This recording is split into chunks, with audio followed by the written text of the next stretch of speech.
नमस्कार साथियों, मैं आज अति महत्वपूर्ण सेशन के साथ आपके सामने पुनः उपस्थित हुआ हूं ताकि आने वाला एग्जाम में आपको अधिक से अधिक मदद मिल सके। जो भी बीपीएससी टीचर एग्जामिनेशन का तैयारी कर रहे हैं, आप सभी वीडियो देखने का प्रयास कीजिएगा। एक एक वीडियो जो है आपकी सफलता के लिए बनाया जा रहा है दोस्तों, क्योंकि आपकी सफलता ही मेरी मेहनत पर बिल्कुल खरे उतरेगा। तो पहला क्वेश्चन है, राष्ट्रीय उद्यान क्या है? राष्ट्रीय उद्यान जो भारत एवं नेपाल की सीमा पर गंडक नदी के तट पर स्थित कौन है? वह कौन सा राष्ट्रीय उद्यान है जो कि भारत और नेपाल की सीमा पर गंडक नदी के तट पर स्थित है दोस्तों? तो वाल्मीकि नेशनल पार्क है।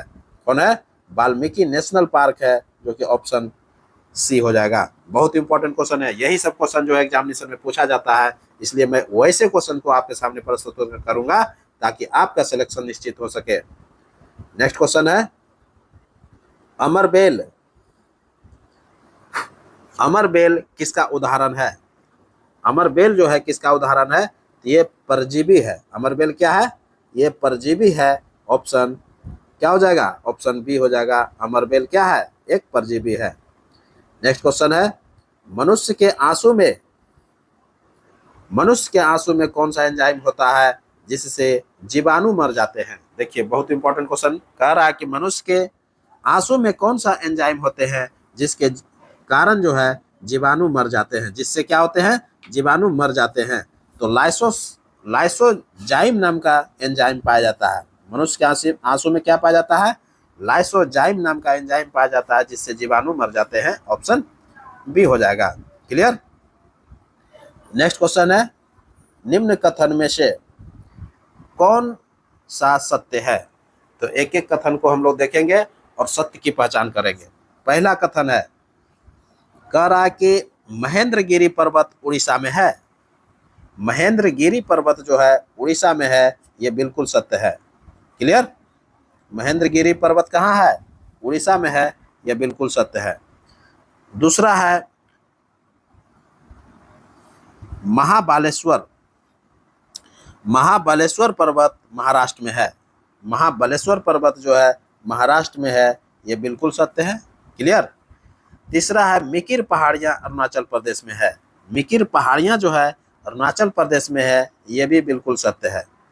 तो ये उपर्युक्त में से तीनों कथन सत्य हो गया, तो उपर्युक्त में से एक से अधिक आंसर आ जाएगा। क्लियर? तो महेंद्रगिरी पर्वत कहाँ है? उड़ीसा में है। महाबलेश्वर पर्वत कहाँ है? महाराष्ट्र में है। और मिकिर पहाड़ियां जो है अरुणाचल प्रदेश में है। क्लियर? नेक्स्ट क्वेश्चन है, निम्न में से कौन सा कथन असत्य है? देखिए, असत्य अभी खोजना है इस बार, तो असत्य की खोज के हम लोग देखते हैं। पहला क्वेश्चन है, पहला ऑप्शन है, राजमहल पहाड़ी बिहार में है। तो यही गलत ऑप्शन मिल गया दोस्तों, क्योंकि राजमहल जो पहाड़ी है वो झारखंड में है। ध्यान में रखिएगा, कहाँ है? ये झारखंड में पड़ता है। क्लियर? तो राजमहल की पहाड़ियाँ कहाँ पड़ता है? झारखंड में पड़ता है। क्लियर हो गया होगा। दूसरा है, सतमाला पहाड़ी महाराष्ट्र में है। सतमाला पहाड़ी जो है ये महाराष्ट्र में है, ये बिल्कुल सत्य है। क्लियर? दूसरा है, मिसमी पहाड़ियाँ अरुणाचल प्रदेश में है। मिसमी जो ये पहाड़ियाँ है अरुणाचल प्रदेश में है, ये बिल्कुल सत्य है। तो दो कथन सत्य मिल गया, एक कथन असत्य मिल गया। ऑप्शन ए जो है ये गलत है, तो ऑप्शन ए ही होगा, क्योंकि गलत को ही पहचान करना था। तो राजमहल की पहाड़ियाँ कहाँ है? तो झारखंड में है। ध्यान में रखिएगा। क्लियर? तो इस तरह से जो है ना पहाड़ियों पर क्वेश्चन पूछा जाता है। तो डफला पहाड़ी कहाँ है? अरुणाचल प्रदेश में है। मिसमी पहाड़ियाँ कहाँ है? अरुणाचल प्रदेश में है। और मिकिर पहाड़ियाँ भी अरुणाचल प्रदेश में है। क्लियर हो गया होगा। महादेव पहाड़ी जो है मध्य प्रदेश में है। मैकाल पर्वत भी मध्य प्रदेश में है। ध्यान में रखिएगा, महादेव पहाड़ी कहाँ है? मध्य प्रदेश में। मैकाल पर्वत कहाँ है? मध्य प्रदेश में। जबकि महेंद्रगिरी पर्वत जो है उड़ीसा में है। ध्यान में रखिएगा, ये महादेव पहाड़ी और महेंद्रगिरी में बहुत कंफ्यूजन रहता है। महादेव पहाड़ी कहाँ है? मध्य प्रदेश में है। महेंद्रगिरी पहाड़ी कहाँ है? उड़ीसा में है। क्लियर? मैकाल पर्वत कहाँ है? मध्य प्रदेश में है। इलायची पर्वत कहाँ है? तो इलायची पहाड़ियाँ जो है केरल तमिलनाडु में है। इलायची पहाड़ियाँ कहाँ है? केरल एवं तमिलनाडु में है। ध्यान में रखिएगा। क्लियर? इलायची पहाड़ियाँ बहुत इंपॉर्टेंट है। कभी कभी क्वेश्चन पूछता है कि इलायची पहाड़ियां जो है कहाँ है, तो केरल और तमिलनाडु में है। क्लियर। नेक्स्ट क्वेश्चन की ओर बढ़ते हैं हम। हर्षवर्धन के अधीनस्थ कार्य करने वाले मंत्री परिषद के मंत्री को क्या कहते हैं? तो हर्षवर्धन के अधीन जो अधीनस्थ कार्य करने वाले मंत्री परिषद थे, उसके मंत्री को सचिव कहा जाता था। क्या कहा जाता था? सचिव कहा जाता था। ऑप्शन ए हो जाएगा। नेक्स्ट क्वेश्चन है, बोध गया के बोधि वृक्ष को किस शासक ने कटवा दिया था? बहुत इंपॉर्टेंट क्वेश्चन। बोध गया का जो बोधि वृक्ष है उसको किस शासक ने कटवा दिया था? तो शशांक ने कटवा दिया था दोस्तों। किसने कटवाया था? शशांक ने कटवाया था। ऑप्शन सी हो जाएगा, शशांक ने कटवाया था। यहाँ ये सब सटा दिया है, ये सब नहीं होना चाहिए। शशांक ने कटवाया था। किसने कटवाया था? शशांक ने कटवाया था। और शशांक जो थे ये शैव धर्म के अनुयायी थे। शशांक क्या थे? ये शैव धर्म के अनुयायी थे। यही जो है बोध गया के बोधि वृक्ष को कटवा दिया था। क्लियर हो गया होगा। शशांक क्या थे? शैव धर्म के अनुयायी थे और बोधि वृक्ष को कटवा दिया था। क्लियर। नेक्स्ट क्वेश्चन है, बोधि वृक्ष कहाँ था? बोध गया में था। क्वेश्चन है, हर्षवर्धन ने कहाँ के शासन से, हर्षवर्धन की चर्चा कर रहा है। कहता है कि हर्षवर्धन ने कहाँ के शासक से, देखिए शासक होना चाहिए, ये शासन लिख दिया है, शासक होगा, शासक कर लीजिएगा। ये लिख रहा है कि हर्षवर्धन ने कहाँ के शासक से भगवान बुद्ध के दांत के अवशेष बलपूर्वक प्राप्त किए थे। देखिए भगवान बुद्ध के जो दांत थे उनका जो अवशेष, दांत के जो अवशेष थे बलपूर्वक प्राप्त किए थे। तो कहाँ के शासक से किए थे? तो ये कश्मीर के राजा से प्राप्त किए थे। किससे प्राप्त किए थे? कश्मीर के राजा थे, उन्हीं से ये क्या कहते हैं, हर्षवर्धन ने बलपूर्वक जो है भगवान के बुद्ध के दांत के अवशेष प्राप्त किए थे। क्लियर। हर्ष ने गौड़ वंश के राजा शशांक को पराजित करके कन्नौज पर जो है ना अधिकार किया था। अभी जस्ट हम बता रहे थे कि शशांक जो है बोधि वृक्ष को कटवा दिया था जो कि बोध गया में थे। और शशांक को किसने पराजित कर दिया? हर्ष ने पराजित कर दिया। हर्ष ने गौड़ वंश के राजा, ये जो शशांक थे गौड़ वंश के राजा थे, जो कि इनको पराजित करके कन्नौज पर अधिकार किया था। तो हर्षवर्धन गौड़ वंश के राजा को, शशांक को पराजित करके कन्नौज पर अधिकार किया था। कभी कभी क्वेश्चन भी पूछता है कि हर्षवर्धन ने किसको पराजित करके कन्नौज पर अधिकार किया था? तो यही गौड़ वंश के राजा शशांक को पराजित किया था। क्लियर। हर्ष के समय जो है सूती वस्त्र का निर्माण जो होता था, प्रसिद्ध केंद्र मथुरा था। सूती वस्त्र के जो निर्माण होते थे उसका प्रसिद्ध केंद्र मथुरा था। क्लियर। हर्ष के समय मंत्री परिषद के प्रधान सेनापति को सिंहनाद कहा जाता था। हर्षवर्धन के समय मंत्री परिषद के प्रधान सेनापति को क्या कहा जाता था? सिंहनाद कहा जाता था। जबकि मंत्री परिषद के मंत्री को सचिव कहा जाता था। ध्यान में रखिएगा, ये दोनों बातें अलग अलग है।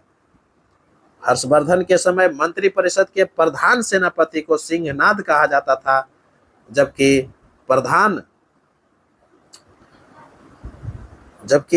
मंत्री परिषद के मंत्री को सचिव कहा जाता था। क्लियर। और प्रधान सचिव को जो है भंडी कहा जाता था। मंत्री परिषद के क्या कहते थे? प्रधान सचिव को क्या कहा जाता था? उसको भंडी कहा जाता था। क्लियर। तो इस तरह से आप क्लियर रखिएगा। नेक्स्ट क्वेश्चन है, कादम्बरी के रचनाकार कौन थे? कादम्बरी के रचनाकार कौन थे? तो बाणभट्ट थे। कादम्बरी के रचनाकार कौन थे? बाणभट्ट थे। ऑप्शन बी हो जाएगा। क्लियर। बाणभट्ट जो थे हर्षवर्धन के दरबार में ही रहते थे। क्लियर हो गया होगा। बाणभट्ट किसके दरबार में रहते थे? हर्षवर्धन के दरबार में रहते थे। क्लियर। ऑप्शन क्या हो जाएगा? हर्ष चरित्र के लेखक भी बाणभट्ट ही है, ध्यान में रखिएगा। और कादम्बरी के लेखक भी बाणभट्ट है। नेक्स्ट क्वेश्चन है, हाल ही में कहाँ संरक्षण को बढ़ावा देने के लिए पहली पक्षी गैलरी खोली गई है? हाल ही में कहाँ संरक्षण को बढ़ावा देने के लिए पहली पक्षी गैलरी खोली गई है? तो ये उत्तराखंड में खोला गया है। कहाँ खोला गया है? उत्तराखंड में खोला गया है। ऑप्शन क्या हो जाएगा? उत्तराखंड हो जाएगा, ऑप्शन ए हो जाएगा। क्लियर। नेक्स्ट क्वेश्चन है, हाल ही में कौन अपने संपूर्ण जीव जंतुओं की सूची तैयार करने वाला पहला देश बन गया है? बहुत ही इंपॉर्टेंट क्वेश्चन है दोस्तों। जो भी आप वनडे एग्जामिनेशन का तैयारी कर रहे हैं, यह क्वेश्चन जो है जरूर देखने के लिए मिलेगा दोस्तों। कह रहा है कि हाल ही में कौन अपने संपूर्ण जीव जंतुओं की सूची जो है तैयार करने वाला पहला देश बन गया है? तो वो भारत बन गया है। तो क्या हो जाएगा? भारत हो जाएगा, ऑप्शन ए हो जाएगा। नेक्स्ट क्वेश्चन है, वर्ष 2024 में दुनिया का पहला लकड़ी से बना उपग्रह लिग्नोसैट, देखिए लकड़ी से बना हुआ ये पहला उपग्रह की चर्चा कर रहा है दोस्तों। बहुत इंपॉर्टेंट क्वेश्चन। वर्ष 2024 में दुनिया का पहला जो है लकड़ी से बना उपग्रह लिग्नोसैट, क्या है? लिग्नोसैट किस देश द्वारा बनाया गया है? तो ये जापान द्वारा बनाया गया है। किसने बनाया है? ये जापान बना दिया है, जो कि लकड़ी से बना हुआ उपग्रह है दोस्तों, जिसका नाम लिग्नोसैट रखा गया है। क्लियर। जो कि पूर्ण रूप से लकड़ी से बनाया है, वर्ष 2024 में बना है, जो कि जापान ने बनाया है। क्लियर। नेक्स्ट क्वेश्चन है, हाल ही में भारतीय प्राणी सर्वेक्षण द्वारा अरब सागर में खोजी गई स्क्वैलस हिमा की नई प्रजाति का संबंध किससे है? देखिए कह रहा है कि हाल ही में भारतीय प्राणी सर्वेक्षण द्वारा अरब सागर में खोजी गई स्क्वैलस हिमा की नई प्रजाति का संबंध किससे है? तो ये डॉग फिश शार्क से है। ऑप्शन क्या हो जाएगा? डॉग फिश शार्क हो जाएगा, ऑप्शन सी हो जाएगा। क्लियर। नेक्स्ट क्वेश्चन है, शरावती वन्य जीव अभ्यारण्य कहाँ है? शरावती वन्य जीव अभ्यारण्य कहाँ है? तो ये कर्नाटक में पड़ता है। शरावती वन्य जीव अभ्यारण्य कहाँ पड़ता है? कर्नाटक में पड़ता है, ऑप्शन ए हो जाएगा। नेक्स्ट क्वेश्चन है, मुगल शासक जहांगीर ने 1621 ईस्वी में किसे बिहार का प्रांतपति नियुक्त किया था? बहुत इंपॉर्टेंट क्वेश्चन। कहता है कि मुगल शासक जहांगीर ने 1621 ईस्वी में किसे बिहार का प्रांतपति नियुक्त किया था? तो राजकुमार परवेज को किया था। राजकुमार परवेज को क्या था? ऑप्शन बी हो जाएगा। क्लियर। नेक्स्ट क्वेश्चन है, शेर शाह द्वारा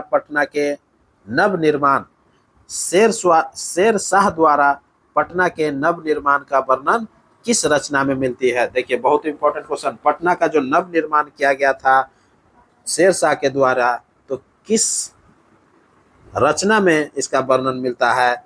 तो किस रचना में मिलता है? तारीखे दौदी में मिलता है। किस में मिलता है? तारीखे दौदी में मिलता है। क्लियर। तो शेर शाह द्वारा जो पटना का नवनिर्माण किया गया था उसका वर्णन जो है तारीखे दौदी में मिलता है। किस में मिलता है? तारीखे दौदी, ऑप्शन सी हो जाएगा। नेक्स्ट क्वेश्चन है, प्रथम शताब्दी ईस्वी में किस भारतीय बौद्ध भिक्षुक को चीन भेजा गया था? प्रथम शताब्दी जो ईस्वी था उस समय किस भारतीय बौद्ध भिक्षुक को चीन भेजा गया था? तो नागा अर्जुन को भेजा गया था दोस्तों। किसको भेजा गया था? नागा अर्जुन को भेजा गया था, ऑप्शन ए हो जाएगा। क्लियर। नेक्स्ट क्वेश्चन है, मानव गुर्दे में पथरी जो है किसकी वजह से बनती है? देखिए मानव गुर्दा जो है आजकल के डेट में आप देखिएगा कि लगभग 30 से 40% ऐसे लोग हैं जिनके मानव गुर्दा में जो है पथरी का जो है बन जाता है। तो पथरी जो बनता है वह किसका बनता है? तो कैल्शियम ऑक्जेलेट का बनता है। किसका बनता है? कैल्शियम ऑक्जेलेट का बनता है, ऑप्शन ए हो जाएगा। मानव गुर्दा में जो पथरी बनता है वह किसके वजह से बनता है?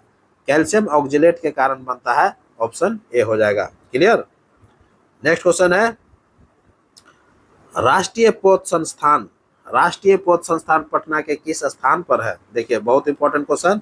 राष्ट्रीय पोत संस्थान पटना के किस स्थान पर है? तो राष्ट्रीय पोत संस्थान जो है पटना के महेंद्रू घाट पर है दोस्तों। कहाँ पर है? महेंद्रू घाट पर है। ऑप्शन सी हो जाएगा, महेंद्रू घाट। क्लियर? ये राष्ट्रीय पोत संस्थान है जो कि पटना के महेंद्रू घाट पर है। क्लियर? नेक्स्ट क्वेश्चन है, निम्न में से कौन सा कथन असत्य है? एक एक करके हम लोग देखते हैं कथन को। पहला कथन है, कांग्रेस याचना करने वाली संस्था है, बिपिन चंद्र पाल का कथन था। बहुत ही ये सही क्वेश्चन है और ये सही आंसर भी है। कह रहा है कि कांग्रेस जो है याचना करने वाली संस्था है, बिपिन चंद्र पाल का कथन था। ये बिल्कुल सत्य है। दूसरा है, सर्वप्रथम भगवान बुद्ध की खड़ी प्रतिमा का निर्माण कुषाण वंश ने करवाया था। ये बिल्कुल सत्य है दोस्तों। सर्वप्रथम जो भगवान बुद्ध की खड़ी प्रतिमा का निर्माण करवाया गया था वो कुषाण वंश के शासकों ने करवाया गया था। और कुषाण वंश के शासन काल में ही भगवान बुद्ध को देवता का स्थान मिला था। क्लियर हो गया होगा? तीसरा है, 1878 के वर्नाकुलर प्रेस एक्ट को लीटन ने समाप्त कर दिया था। यह बिल्कुल गलत है दोस्तों। 1878 के जो वर्नाकुलर प्रेस एक्ट थे वो लीटन ने प्रारंभ किया था, समाप्त नहीं किया था। तो रिपन ने इसका समाप्त किया था। क्या हो जाएगा? 1878 के जो वर्नाकुलर एक्ट को किसने समाप्त किया था? तो रिपन ने समाप्त किया था। जबकि लीटन जो दिया हुआ है ये चालू किया था। ये क्या किया था? 1878 का वर्नाकुलर प्रेस एक्ट यही चालू किए थे, लीटन ने ही चालू किए थे। इसका समाप्ति जो किया था वो रिपन ने किया था। क्लियर हो गया होगा? तो वो सत्य मिल गया हमको, ऑप्शन सी। क्लियर हो गया होगा? नेक्स्ट क्वेश्चन है, कौन सा हार्मोन शरीर में जल संतुलन को बनाए रखने में सहायक होता है? कौन सा जो हार्मोन होता है शरीर में क्या करता है? जल संतुलन को बनाए रखने में सहायक होता है। तो ADH हार्मोन जो होता है, ADH हार्मोन, ऑप्शन सी हो जाएगा। ADH हार्मोन जो है वो क्या होता है? शरीर में जल संतुलन को बनाए रखने में सहायक होता है। बहुत इंपॉर्टेंट ये हार्मोन है। ऑप्शन सी हो जाएगा। नेक्स्ट क्वेश्चन है, मिशन इन्वेस्टिगेशन @75 डेज किस राज्य सरकार द्वारा चलाया गया? देखिए मिशन है ये, इन्वेस्टिगेशन @75 डेज। ये मिशन है, किस राज्य सरकार के द्वारा चलाया गया है? ये बिहार राज्य के द्वारा चलाया गया है दोस्तों। ये मिशन इन्वेस्टिगेशन @75 डेज किस राज्य सरकार के द्वारा चलाया गया है? तो बिहार राज्य के द्वारा चलाया गया है। ये बहुत ही इंपॉर्टेंट ये क्वेश्चन है और ये खास करके जो है आपके वनडे एग्जामिनेशन के लिए जो बिहार गवर्नमेंट का तैयारी कर रहे हैं उसके लिए बहुत इंपॉर्टेंट हो जाता है। ऑप्शन ए हो जाएगा। नेक्स्ट क्वेश्चन है, भारत का प्रादेशिक जल क्षेत्र का विस्तार है। भारत का जो प्रादेशिक जल क्षेत्र विस्तार है वो कितना है? तट से 12 समुद्री मील तक जो है दूरी तक जो है वो प्रादेशिक जल विस्तार होता है। अर्थात तट जो होता है, जहाँ से हम लोग तट से जो है समुद्री मील नापते हैं और 12 समुद्री मील तक जो है हमारा जो है जल क्षेत्र विस्तार होता है, उस पर मेरा अधिकार रहता है। अर्थात उस जल क्षेत्र में कोई दूसरा देश आ नहीं सकता है।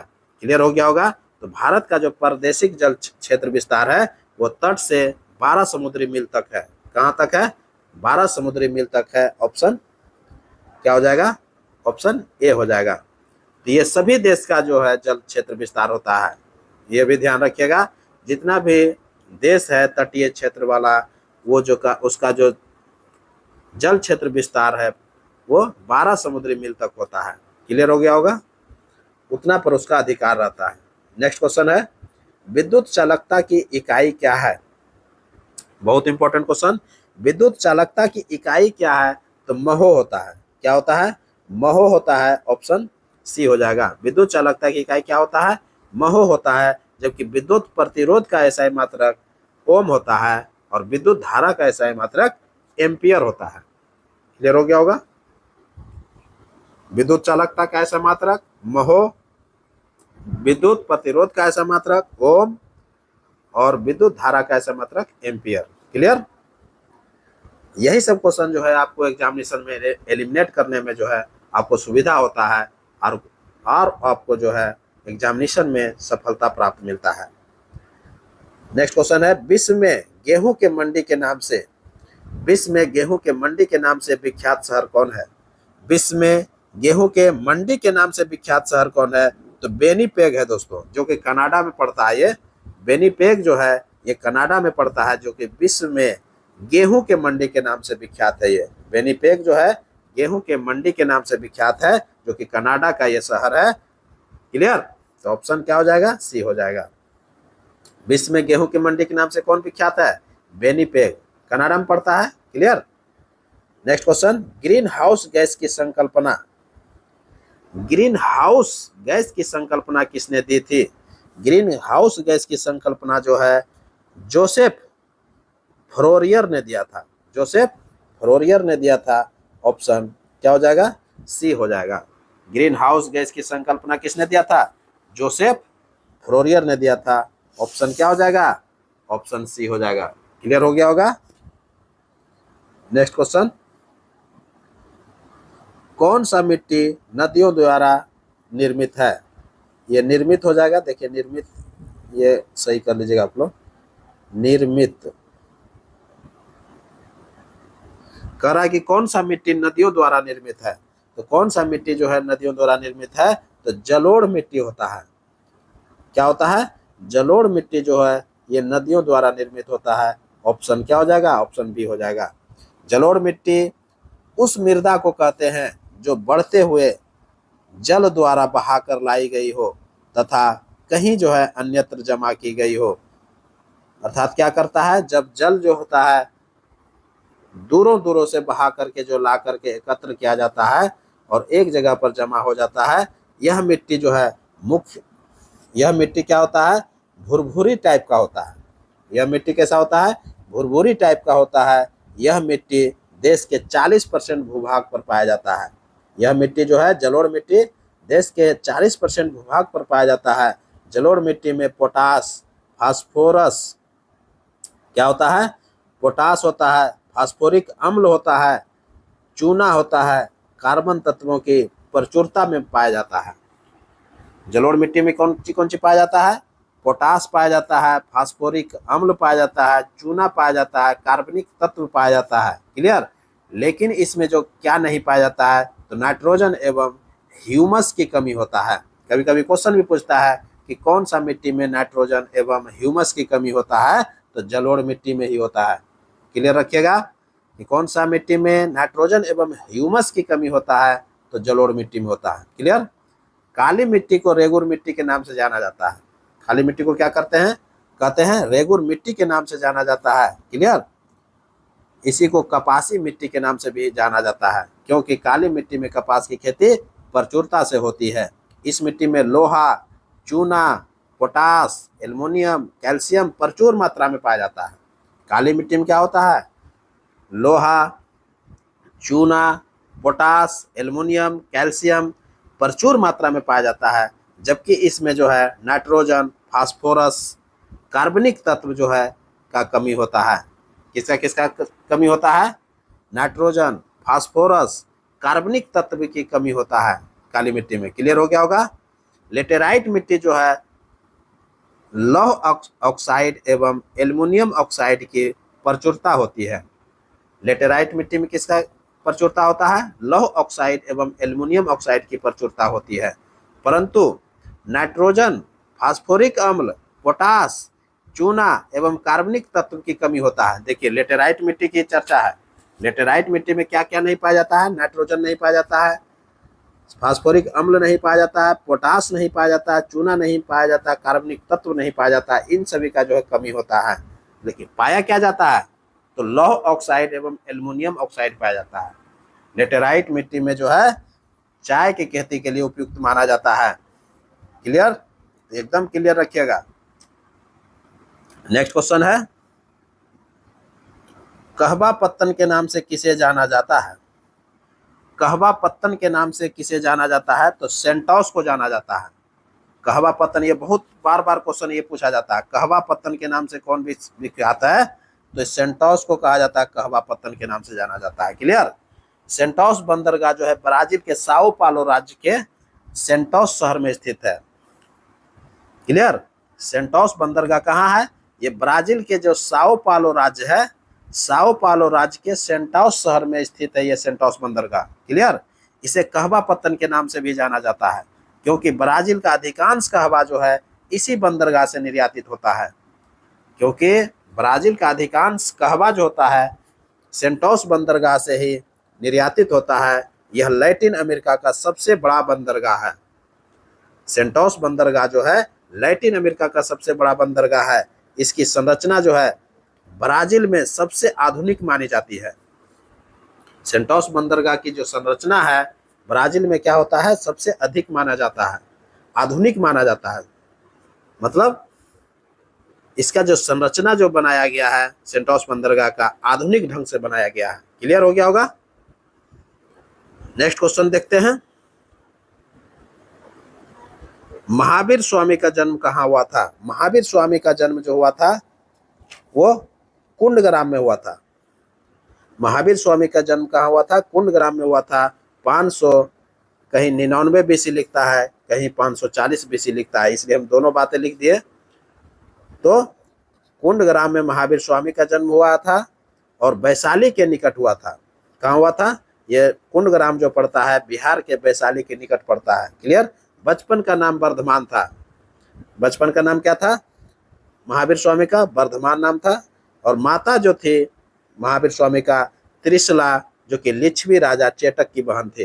त्रिशला कौन थे? माता थी महावीर स्वामी का माता का नाम त्रिशला थे, जो कि लिच्छवी के राजा चेटक की बहन थे। जबकि महावीर स्वामी के पिताजी सिद्धार्थ थे, जो कि सिद्धार्थ ज्ञात्रिक कुल के सरदार थे। क्लियर? महावीर स्वामी का मृत्यु जो हुआ था पावापुरी राजगीर में हुआ था। महावीर स्वामी का मृत्यु कहाँ हुआ था? राजगीर के पावापुरी में हो गया था। 468 ईसा पूर्व में हो गया था। क्लियर हो गया होगा? तो इस तरह से आप क्लियर रखिएगा, एक एक क्वेश्चन जो है आपको एग्जामिनेशन में पूछा जाएगा। नेक्स्ट क्वेश्चन है ब्रह्म सूत्र या वेदांत सूत्र। ब्रह्म सूत्र या वेदांत सूत्र के रचनाकार कौन थे? तो बद्रायन थे। ब्रह्म सूत्र या वेदांत सूत्र के रचनाकार कौन थे? बद्रायन थे। ऑप्शन ए हो जाएगा। क्लियर? नेक्स्ट क्वेश्चन है, और ये अंतिम क्वेश्चन है, कह रहा है कि वत्स महाजनपद की राजधानी कहाँ थी? तो वत्स महाजनपद की जो राजधानी थी वो कौशाम्बी में थी। ऑप्शन क्या हो जाएगा? कौशाम्बी हो जाएगा। ऑप्शन ए हो जाएगा। जबकि बज्जी का जो राजधानी पड़ता था, बज्जी महाजनपद का वैशाली पड़ता था, और मल्ल महाजनपद का कुशावती पड़ता था। क्लियर? तो बज्जी महाजनपद की राजधानी कहाँ था? वैशाली। और मल्ल महाजनपद की राजधानी कुशावती थी। क्लियर? और वत्स महाजनपद की राजधानी कौशाम्बी में थी। तो इस तरह से अब क्लियर हो गया। अब इसी के साथ हमको इजाज़त दीजिए। मैं पुनः एक नए वीडियो के साथ आपके सामने उपस्थित होऊंगा।